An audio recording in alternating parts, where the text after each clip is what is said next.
This reading is from The Kingdom of Childhood by Rudolf Steiner.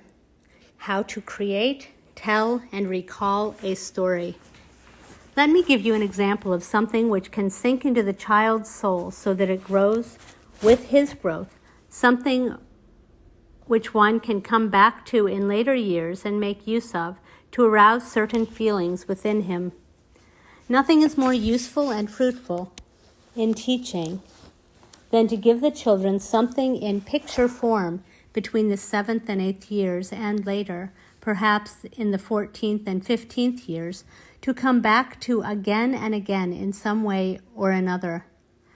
Just for this reason, we try to let the children in the Waldorf school remain as long as possible with one teacher.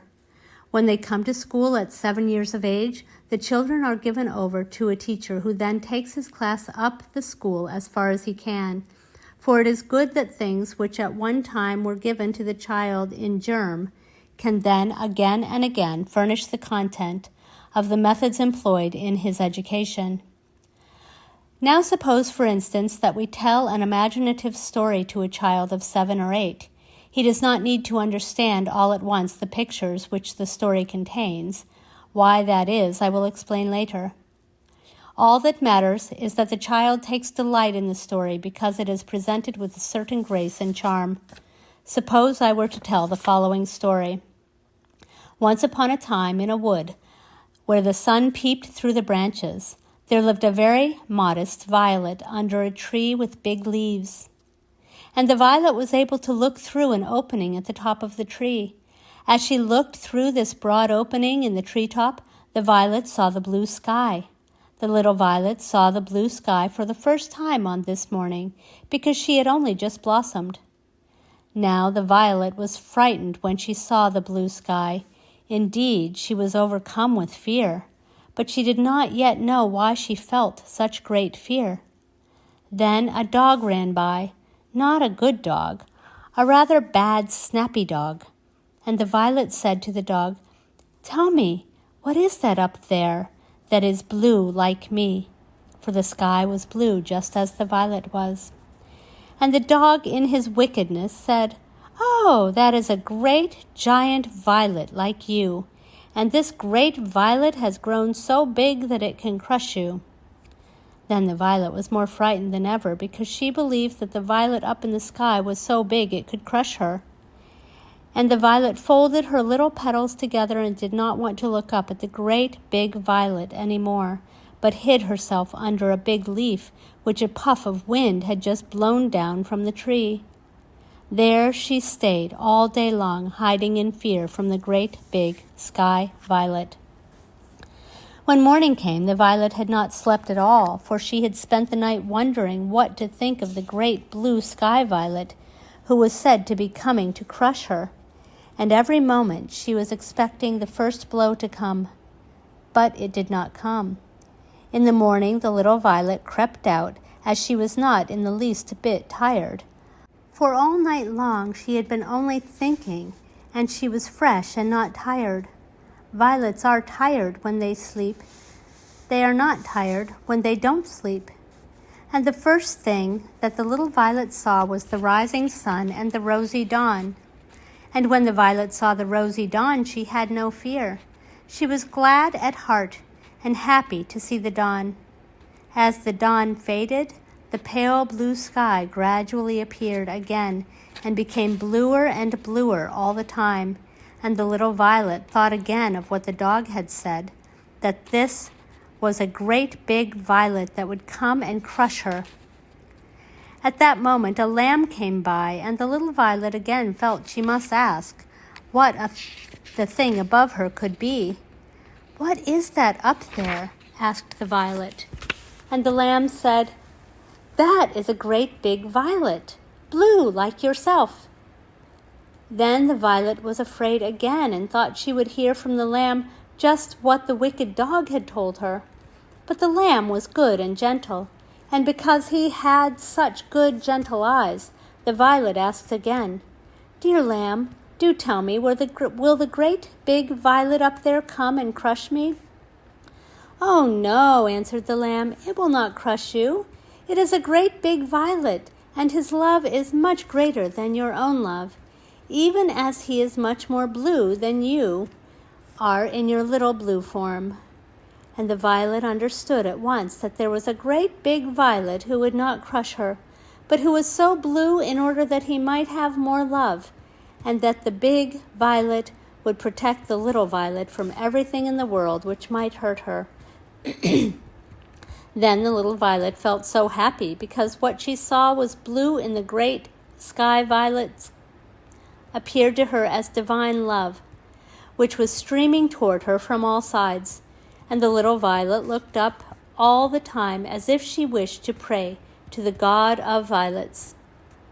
Now, if you tell the children a story of this kind, they will most certainly listen, for they always listen to such things.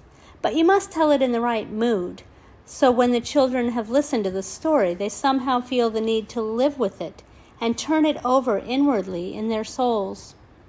This is very important, and it all depends on whether the teacher is able to keep discipline in the class through his own feeling. That is why when we speak of such things as I have just mentioned, we must also consider this question of keeping discipline.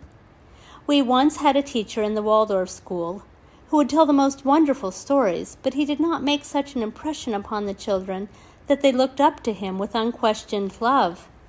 What was the result? When the first thrilling story had been told, the children immediately wanted another. The teacher yielded to this wish and prepared a second. Then they immediately wanted a third, and the teacher gave in and prepared a third story for them. And at last it came about that after a time this teacher simply could not prepare enough stories. But we must not continually be pumping into the children like a steam pump. There must be a variation, as we shall hear in a moment, for now we must go further and let the children ask questions. We should be able to see from the face and the gestures of a child that he wants to ask a question. We let him ask it, and then we talk it over with him in connection with the story that has just been related. Thus, a little child might ask, "But why did the dog give such a horrid answer?" And then in a simple childlike way you will be able to show him that the dog is a creature whose task it is to watch, who has to bring fear to people, who is accustomed to make people afraid of him, and you will be able to explain why the dog gave that answer. You can also explain to the children why the lamb gave the answer that he did. After telling the story, you can go on talking to the children like this for some time. Then you will find that one question leads to another, and eventually the children will bring up every imaginable kind of question. Your task in all this is really to bring into the class the unquestioned authority about which we have still much to say. Otherwise, it will happen that while you are speaking to one child, the others will begin to play pranks and be up to all sorts of mischief. And if you are then forced to turn around and give a reprimand, you are lost. Especially with the little children, one must have the gift of letting a great many things pass unnoticed. But now let us consider the following question. Why did I choose a story with this particular content? It was because the thought pictures which are given in this story can grow with the child. You have all sorts of things in the story which you can come back to later. The violet is afraid because she sees the great big violet above her in the sky. You need not yet explain this to the little child, but later when you are dealing with more complicated teaching matter and the question of fear comes up, you can recall this story. Things small and great are contained in this story. For indeed things small and great are repeatedly coming up again and again in life and working upon each other. Later on then you can come back to this.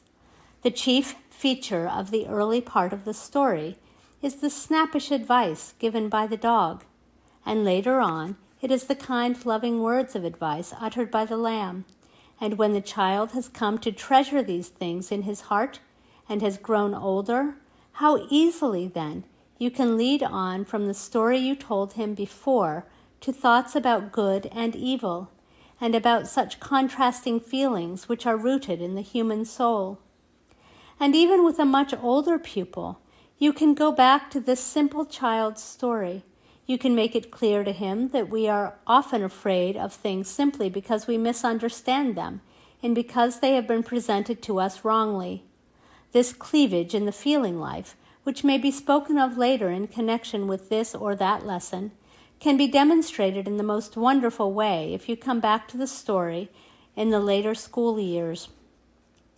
In the religion lessons, too, which we will come to later on, how well this story can be used to show how the child develops religious feelings through what is great, for the great is the protector of the small.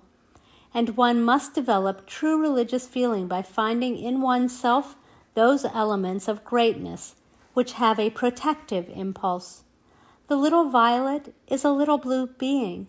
The sky is a great blue being, and therefore the sky is the great blue God of the violet. This concept can be used at various different stages in the religion lessons. What a beautiful analogy one can draw later on by showing how the human heart itself is of God. We can then say to the child, "Look, this great sky violet, the God of the violets, is all blue and stretches out in all directions. Now think of a little bit cut out of it. That is the little violet. So God is as great as the world ocean. Your soul is a drop in this ocean of God. But it is the water of the sea, when it forms a drop, is the same water as the great sea. So your soul is the same as the great God is, only it is just a little drop of it." If you find the right pictures, you can work with the child in this way all through the early years, for you can come back to these pictures again when the child is more mature.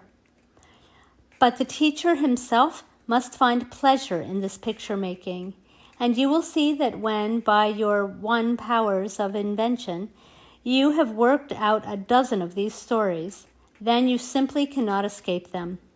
They come rushing in upon you wherever you may be, for the human soul is like an inexhaustible spring that can pour out its treasures unceasingly as soon as the first impulse has been called forth. But often people are so indolent that they will not make the initial effort to bring forth what is in their souls.